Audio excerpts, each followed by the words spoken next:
Assalamualaikum warahmatullahi wabarakatuh. Desiminasi penerapan dan pemahaman budaya positif. Aksi nyata, modul 1.4. Dengan saya, Eka Sartika, calon guru penggerak angkatan 11 dari SD Negeri 3, Pangkal Pinang. Sebelum saya memaparkan lebih lanjut tentang pemahaman dan penerapan budaya positif, sebelumnya saya akan memperkenalkan Bapak Edwin Agustin MPD sebagai fasilitator, kemudian Ibu Lestari MPD sebagai pengajar praktik, dan saya sendiri calon guru penggerak angkatan 11.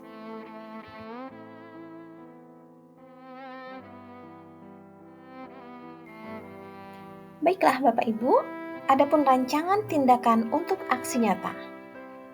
Menerapkan budaya positif di awal tahun pembelajaran. Latar belakangnya, penerapan budaya positif merupakan salah satu upaya meningkatkan kualitas pendidikan di sekolah. Sekolah sebagai institusi pembentukan karakter yang memiliki peluang besar untuk membangun budaya positif di awal tahun pelajaran baru. Dengan kolaborasi semua pihak, budaya positif diharapkan dapat mewujudkan visi sekolah dan membentuk karakter murid yang merujuk pada profil pelajar Pancasila. Adapun tujuannya adalah untuk menumbuhkan budaya positif di sekolah, menetapkan keyakinan kelas sebagai salah satu cara penumbuhan budaya positif di sekolah, penguatan karakter murid melalui budaya positif. Tolak ukurnya, murid mampu membuat kesepakatan dan keyakinan kelas sesuai dengan profil pelajar Pancasila. Murid mampu menjalankan kesepakatan kelas yang telah dibuat dengan penuh tanggung jawab. Murid dan guru mampu melaksanakan budaya positif dengan konsisten tentunya. Lini masa tindakan yang akan dilakukan. Yang pertama adalah berkoordinasi dengan kepala sekolah terkait sosialisasi. Kemudian melakukan sosialisasi kepada warga sekolah mengenai budaya positif, kesepakatan kelas, dan juga profil pelajar Pancasila. Lalu, kita berkolaborasi dengan murid untuk membuat kesepakatan kelas dan keyakinan kelas. Bersama-sama menempelkan kesepakatan kelas atau keyakinan kelas di dinding ruang kelas. Dan menjadikan kesepakatan kelas menjadi kebiasaan positif di kelas atau di sekolah. Kemudian, tidak lupa untuk menerapkan budaya positif secara berkelanjutan. Adapun dukungan yang dibutuhkan adalah yang pertama, dukungan dari kepala sekolah. Kemudian kerjasama dengan rekan sejawat, tenaga kependidikan, dan juga murid-murid kita. Fasilitas sosialisasi yang memadai sangat dibutuhkan, termasuk ruang pertemuan yang nyaman, proyektor, papan tulis, dan juga akses internet. Materi yang relevan tentang budaya positif dan implementasinya di sekolah. Partisipasi aktif dan antusiasme dari warga sekolah dalam mengikuti seluruh kegiatan dan implementasi sangat dibutuhkan, karena di sini kita akan bertukar pikiran untuk budaya positif. Sebelum melakukan penerapan dan pemahaman budaya positif, yang saya lakukan adalah yang pertama, yaitu berkoordinasi dengan ibu kepala sekolah. Kemudian sharing dan bertukar pikiran dengan teman sejawat dan juga rekan-rekan kerja yang berada dalam satu sekolah, baik itu tenaga pendidik dan tenaga kependidikan. Lalu mengadakan desiminasi tentang budaya positif. Kegiatan pertama penerapan budaya positif di kelas, yaitu hal yang pertama saya lakukan bersama murid-murid saya adalah membuat keyakinan kelas, di mana keyakinan kelas ini adalah keyakinan mereka sendiri yang akan menjadi kesepakatan kelas. Jadi mereka membuat keyakinan kelas ini berdasarkan keinginan mereka, ingin seperti apa sih kelas mereka, ingin seperti apa sih proses pembelajaran mereka. Jika mereka ingin sebuah kenyamanan, mereka akan menuliskan apa yang mereka inginkan dan mereka yakini bahwa mereka dapat melakukan keyakinan yang mereka yakini tersebut. Oh iya, untuk hari pertama masuk sekolah, kami semua berkumpul di lapangan sekolah SD Negeri 3 Pangkal Pinang, tentu saja sekolah kami, dan bersama murid-murid kami dari kelas 1 sampai kelas 6. Murid-murid kelas 1 adalah murid-murid yang baru. Untuk itu, Ibu Kepala Sekolah memperkenalkan satu persatu guru dulu kepada peserta didik atau murid yang baru, baik itu guru kelas ataupun guru mata pelajaran. Jadi anak-anak tahu ya, giliran mereka masuk kelas, nanti yang mana ya yang jadi wali kelas mereka, yang mana yang jadi guru mata pelajaran gitu.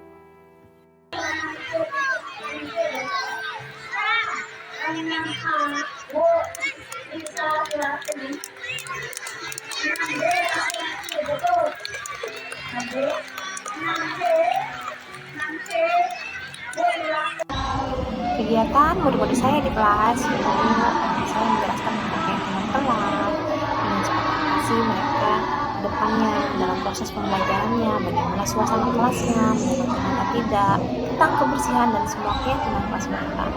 Kemudian yang lain adalah protokol sebelum belajar, lalu pembelajaran yang berpihak pada murid. Saya selalu bertanya atau memetakan gaya belajar murid-murid saya, sehingga salah satu contohnya sebelum melihat video-video motivasi, ice breaking dan sebagainya sebelum memulai belajar. Budaya positif lainnya adalah setiap anak mau masuk kelas mereka selalu bersalaman dengan bapak ibu gurunya.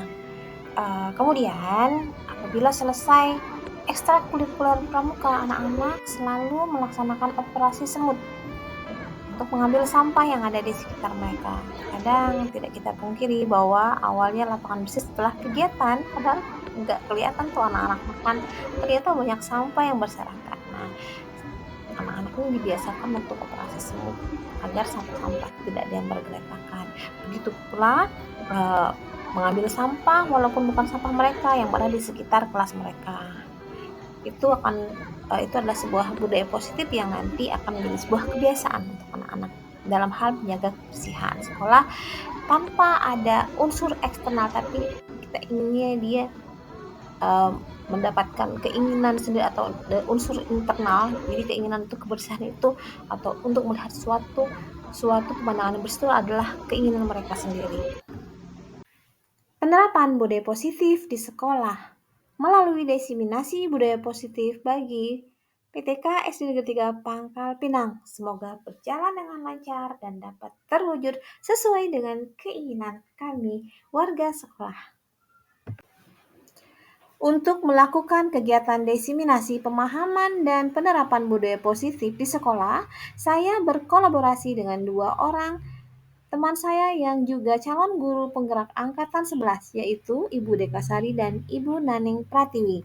Kami sudah berkolaborasi dengan Ibu Kepala Sekolah, sharing dengan teman-teman sejawat, dan bertanya dengan teman yang sudah menjadi guru penggerak tentang proses diseminasi ini. Alhamdulillah semuanya terlaksana dan Bapak Ibu guru yang mengikuti kegiatan diseminasi dapat memahami dan insya Allah akan diterapkan di sekolah kami. Semoga akan menjadi sebuah budaya positif yang berkelanjutan.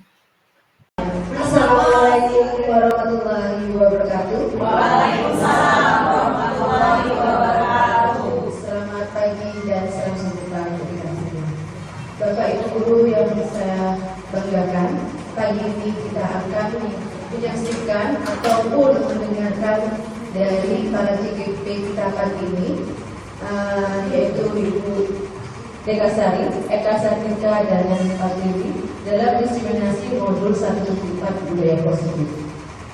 Sebelumnya, untuk memperlancar acara kita pagi ini, baiknya kita mengucapkan basmalah. Bismillahirrahmanirrahim. Baiklah, sebelum kita ke CGP, baiknya kita mendengarkan sambutan dari Ibu Kepala Sekolah. Kepada Ibu Puspa, Ibu silakan.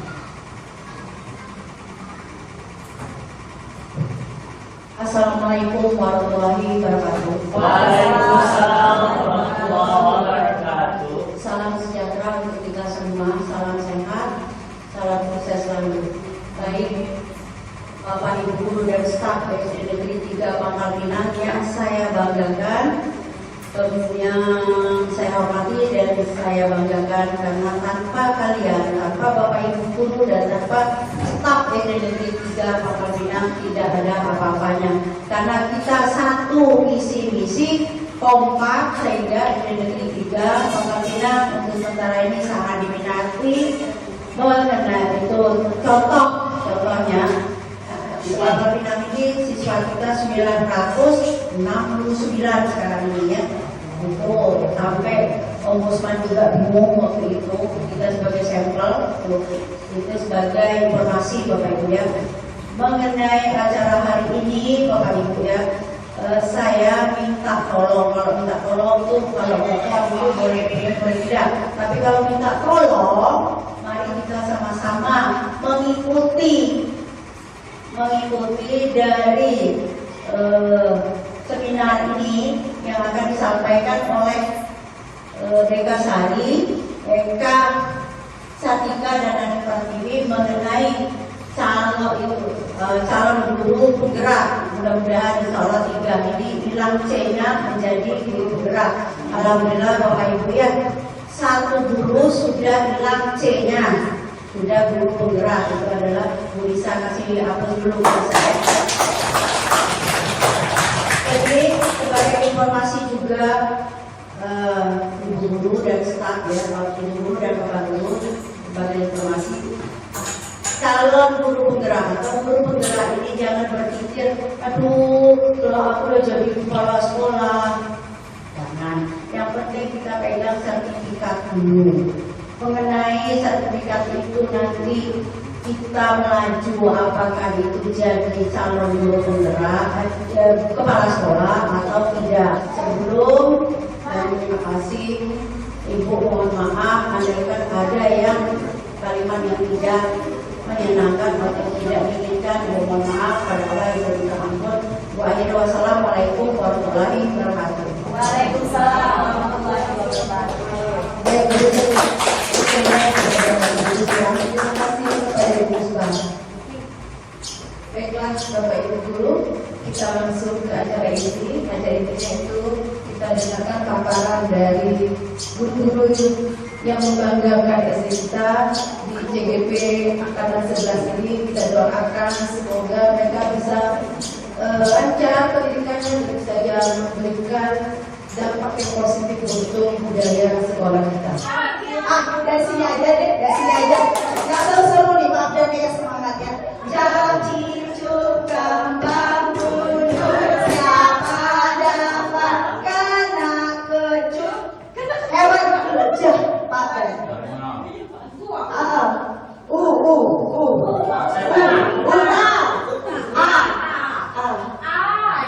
Ayam, musang, gurita, lagi, anjing.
baiklah Bapak Ibu.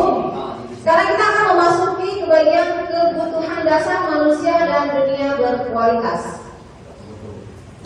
Ya, di sini kebutuhan dasar manusia adalah segala sesuatu yang kita lakukan untuk mendapatkan apa yang kita inginkan. Seluruh tindakan yang kita lakukan memiliki tujuan tertentu, dan semua usaha terbaik yang kita lakukan adalah dalam rangka agar kebutuhan dasar kita terpenuhi dengan baik. Semuanya ini terkaitannya adalah dengan siswa kita ya, karena memang sesuai dengan filosofi Ki Hajar Dewantara bahwa kita itu sebagai guru harus mengajar atau berpihak kepada murid kita, dan kita ini sebagai guru hanya sebagai fasilitator tentunya. Nah, di sini kita bisa melihat bahwa ada 5 kebutuhan dasar manusia. Yang pertama adalah kebutuhan untuk bertahan hidup, di mana kebutuhan itu meliputi makanan, pakaian, tempat tinggal, keamanan dan kesehatan. Misalnya nih, murid-murid kita ya, mungkin kalau di SD kalau orang tuanya yang perlu gitu kan ya, terkadang kan memang anak-anak itu kuranglah perhatian dari orang tuanya, misalnya makan, pakaian, karena kalau kita lihat anak-anak yang ada pakaiannya misalnya kurang rapi, kurang bersih, berarti dia kebutuhan dasar manusia tidak terpenuhi ya, karena memang faktor dari keluarganya gitu. Kadang-kadang kalau anak SMA itu biasanya mereka bisa mendapatkan keinginan mereka dalam hal yang positif atau negatif gitu. Jadi untuk memenuhi sebuah kebutuhan hidup itu bisa melalui hal yang positif, bahkan mereka demi ingin memenuhi kebutuhan hidup mereka bisa melakukan hal yang negatif, itu yang lebih untuk orang-orang yang lebih dewasa. Kemudian rasa sayang dan rasa diterima. Nah, sebagai guru SD ini yang paling banyak kita berikan ya, karena anak-anak semuanya merasa bahwa di SD lah mereka merasakan kasih sayang gurunya. Kalau udah SMP SMA mereka udah nggak merasain lagi gitu, nggak merasain. Kalau di SD mereka sangat merasakan itu, rasa diterima dan dipedulikan, berbagi, kerjasama, dan menjadi bagian dalam sebuah kelompok. Ini mereka memang di SD itu biasanya anak itu lebih dihargai ya, tapi kadang-kadang ada anak-anak yang kekurangan perhatian, jadi mereka mencari perhatian dari gurunya, kadang-kadang bertindak sesuatu hal yang di luar nurul. Bapak Ibu ya. Oke, lanjut adalah penguasaan. Ini dalam hal harga dirinya, keinginan dia untuk dianggap gitu. Terus memimpin, berprestasi, diakui dan dianggap. Penguasaan tuh jadi kayak dia udah merasa kayak aku bisa lah kayak gitu kan. Aku bisa, dia pokoknya pengen dianggap lah jadi orang gitu kan. Jadi murid yang seperti apa gitu dia bisa dianggap. Kemudian kebebasan. Dalam hal ini adalah mandiri, memiliki pilihan, mencoba hal baru, mampu mengendalikan arah diri, yang terakhir adalah kesenangan.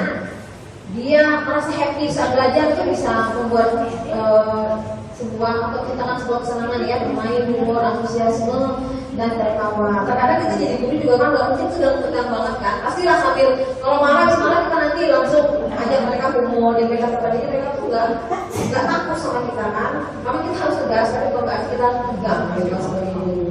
Oke. Nah, di sini Bapak Ibu ada sebuah pertanyaan pemantik. Kita akan coba jawab sama-sama ya. Saya baca dulu.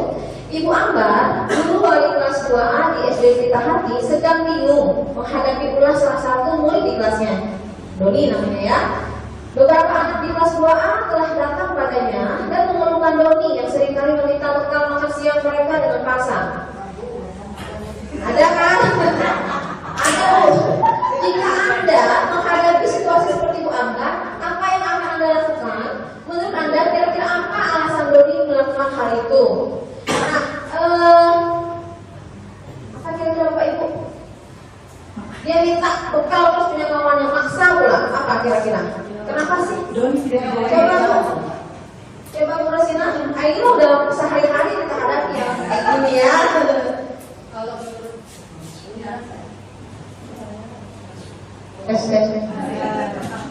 Kalau menurut saya sih, jika Doni ini kurang perhatian dari orang tua, mungkin tidak dikasih bekal dari rumah sehingga minta terus dengan teman-teman anak. Itu menurut saya. Iya, luar biasa sekali Bu. Kalau menurut Bu Aini gimana? Menurut saya hampir sama seperti Bu Rosina. Mungkin dari rumahnya orang tua kurang peduli sama anaknya, sehingga anaknya tidak dibawa dengan bekal. Terus yang teman-temannya pada bawa, dia pengen juga, akhirnya dia minta dengan paksa. Belum lagi lihat teman-teman yang comel-comel ya, pengen icip-icip gitu, pengen icip-icip padahal mama maksa gitu. Terima kasih Bu Ade, support sekali.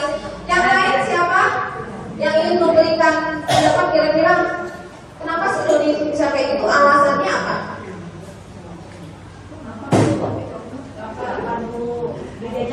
Iya, berjajan kurang, dia lapar, dia nggak sarapan mungkin di rumah. Gimana Bu Lisa? Kalau dilihat dari 5 unsur dasar tadi, bisa dipastikan dia tidak tercukupi kebutuhan yang pertama yaitu bertahan hidup. Karena kebutuhan makannya tidak ada, mungkin ada masalah di rumah ataupun memang juga anaknya kesiangan. Ya, kesiangan sering berkesiangan.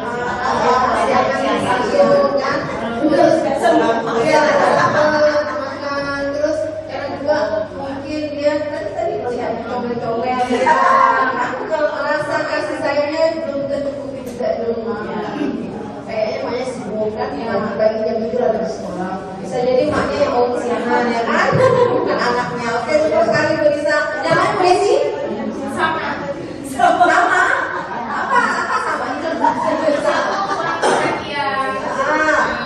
Ayo silakan pakai percakapan hidupnya kurang.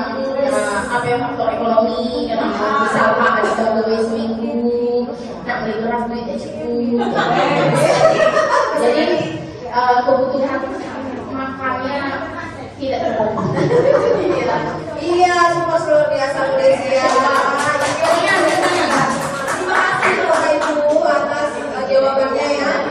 Oke, kita akan di sini kita perhatikan sesuai dengan 5 dasar tadi ya.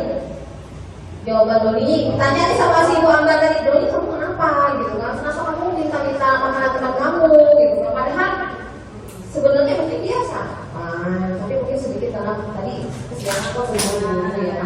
Dia lapar dan orang tuanya membawakannya pulang makan siang. Nah, berarti Doni itu lapar, tapi makanan dibawa itu untuk makan siang ya katanya. Kamu mau usah makan pas mau istirahat apa ya mungkin gitu. Pas makan siang aja mau makan ini. Jadi dia mau nggak mau jauh dia memang betul sebetulnya dalam bertahan hidup atau survival. Terus dia merasa senang temannya jadi memperhatikan dia ketika melaporkan tindakannya itu pada gurunya dan gurunya memberitahu orang tua sehingga orang tua jadi memperhatikan dia. Kebutuhan akan kasih sayang dan rasa diterima. Kalau bahasa kita itu kurang perhatian. Ya. Nah dia senang gitu, dia pengen diperhatikan dengan cara-cara dia sendiri. Gitu. Walaupun sebenarnya itu adalah sebuah cara yang baik ya. Dia merasa hebat karena temannya jadi takut dengan dia dan menuruti keinginannya. Kekuasaan atas teman-temannya dia merasa punya power. Gitu. Gak tahu nih Doni kayaknya besar badannya. Sama Doni besar ya. Dia merasa bosan dengan bekal makanan yang dibawa ibunya dari rumah karena dia selalu bawa bekal yang sama. Oleh karena itu dia ingin mencoba makanan teman yang beragam. Dia melakukan karena iseng-iseng aja. Berarti dia kebebasan dan kesenangan fun ya. Fun gitu. Sejauh ini permasalahan seperti ini kan terjadi dalam kita ya. Salah satu kegunaan mobile itu, jadi sebenarnya permasalahan yang ada di sekolah kita ini bukan masalah pribadi Bapak Ibu ya. Dari kelas 1 sampai kelas 6 apabila kita mempunyai permasalahan sebaiknya kita bicarakan bersama-sama dalam forum tadi atau komunitas praktisi. Jadi kita tidak tahu dan kita mungkin mendapatkan ide dari teman solusinya apa. Kadang-kadang ya kalau kita pikir kayak gini, ternyata teman kita memberikan ide untuk Masya Allah kayak udah kata di bu itu bisa dipraktekkan ke Maulana. Iya, karena kan dia Maulana itu kan umumnya nggak bisa direm, karena mau mengatai orang tua itu terjadi nggak hanya di SD bu, sampai SMA pun terjadi bu ternyata. Nah salah satu pas kita kapan ngumpul ya untuk DKI itu bisa kita adopsi untuk istighfar 100 kali di samping. Selain dapat pahala, akhirnya mikir pulang banyak tapi Maulana tahu sendiri kan. Jadi kita bisa mengadopsi dari ide-ide teman-teman kita. Itulah gunanya kita harus saling berbagi. Kalau ada masalah, jangan anggap itu masalah pribadi kita ya, tapi dalam masalah sekolah kita harus bisa menyelesaikan secara bersama-sama. Oke, next. Nah di sini ada 5 posisi kontrol guru. Oke, 5 posisi kontrol guru sih jadi guru sebagai guru? Sering banget sih memang tanpa kita sadari kita udah sering banget ngelakuin kayak jadi penghukum. Tapi semenjak ini CGP agak berubah, memang agak berubah luar biasa. Perempuan merasa bersalah, ini saya jujur to be honest, perempuan merasa bersalah saya banget.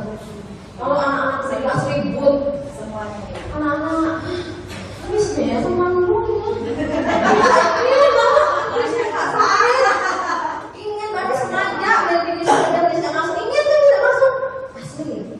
Aku ngelakuin itu sendiri, kamu benar-benar saya lakukan di kelasnya udah dia enggak kamu nggak bisa sakit sekali kamu pas belajar masuk dulu penggerak ada kayak gitu memang rasa kayak tolak kan begitu ya kan. Memang iya ternyata tidak boleh membuat murid merasa bersalah. Ya Allah, astagfirullahaladzim. Segitunya ya memang ya ada terus cuma sekali memang lah akhirnya mereka bisa menyakitkan. Jadi kira apa itu yang bisa itu tuh nggak lama-lama anak kan ini yang itu doang rasanya nggak keren. Iya, membuat merasa bersalah kita kurangi aja ya. Nah, karena itu secara tidak sadar karena kita mikir mereka tuh sayang sama kita, makanya mereka sisinya, nah satu sisinya dia pikir mereka mau mengurangi lagi ternyata memang terjadi kan seperti ini. Jangan sampai kita itu menjadi guru yang diingat murid sampai mereka tua mereka dendam sama kita ya kan sampai itu akan jadi sebuah penyesalan ya. Jadi memang harus benar gimana ya jadi guru gitu kan. Kalau orang bangka ini jadi guru memang agak garang ya dia baik orang ya sekali karena kalau melihat orang tua itu bahasanya bagus sama betul berani. Kalau saya sendiri kalau ngomong kalian nggak bisa begini caranya begini konsentrasi belum mati ya Allah kalau orang mau ngomong anaknya aja nggak bisa memang udah kebiasaan tadi ya. Sekarang teman, nah sebagai teman ini gimana caranya mana gitu kan ibu tuh tolonglah jangan tidur nanti ibu di malam kelas sekolah ada kas ya pakai ibu di malam kelas sekolah kita kan kadang-kadang suka gitu ya kita anggap anak muda itu sebagai teman tapi kadang mereka makin muda ada yang kalau anak SD sih masih lah ya masih yang paham tapi kalau anak yang udah SMP SMA waduh gitu mereka guru baru guru honor guru apa mereka kayak gitu kayak asuh-asuh guru langsung kalau nggak dibully disukai dibully ya. Guru sebagai pemantau dan guru sebagai pelajar kita akan next lanjut penjelasannya. Nah di sini adalah contoh kasusnya siswa tidak memakai atribut lengkap saat upacara. Tipe menghukum hormat pada generasi sama siapa yang emang dulu kan kita dulu sering ya iya benar dulu pas kalau SMA teman dia merokok dikejar sama guru olahraga disuruh merokok timpak dipikuk langsung merokok itu ada yang banyak itu asli bener. Kalau sekarang kan kalau sekarang nggak bisa ya kayak gitu merokok kita akan laporin ya nggak ada hukumnya kena HAM langsung. Kalau zaman dulu aman ya. Beberapa kali ibu bapak masih memberitahu kamu selalu saja mengecewakan ibu bapak membuat merasa bersalah. Yang terakhir, ayo dong ikutin aturan sekolah. Kalau bantu ibu dan bapak ya sekali ini ya sudah tidak apa-apa lagi jangan sampai buat lagi ya itu sebagai teman. Nah sebagai pemantau contohnya kayak gini. Ya, kamu sudah melanggar peraturan sekolah, kamu tahu konsekuensinya. Setelah upacara, kamu lihat berikutnya jangan diulangi lagi. Itu guru sebagai pemantau. Dan bapak ibu tahu nggak seharusnya kita tuh ada di mana? Di manajer. Ibu menjadi manajer susah ya, manajer. Emang harus dari bawah habis. Apakah kamu tahu kesalahanmu? Kira-kira bagaimana kamu perbaiki kesalahanmu? Jadi kamu dibalikin anak itu sendiri. Dia berpikir, akhirnya timbul internal, bukan eksternal. Atau dia kayaknya melakukan sesuatu itu karena dorongan dari orang lain, makanya dia mau ikut gitu. Mau ikut lomba karena memang dia pengen dapat hadiah atau di ini. Nanti ikut belajar nanti kamu gini-gini. Itu namanya faktor eksternal, bukan internal di dalam diri dia sendiri. Kalau seandainya posisi manajer ini, bagaimana kita bisa menggali ya, maksudnya bisa mengeluarkan potensi satu internal mereka sendiri. Jadi manajer ini kita memang tidak usah kayak mengeluarkan hukuman apa segala macam, tapi kita memang hanya sebagai guru itu mereka berpikir sendiri apa sih yang harus saya lakukan gitu. Udah, Bapak Ibu, cukup ya. Kalau untuk dari apa tadi, 5 kebutuhan dasar manusia dan posisi kontrol guru. Kira-kira ada pertanyaan nggak? Cukup ya, baiklah. Terima kasih Bapak Ibu. Ya, setelah ini akan dilanjutkan oleh Miss Nani. Ya, saya akan menutupnya. Wabillahi taufiq wal hidayah. Assalamualaikum warahmatullahi wabarakatuh.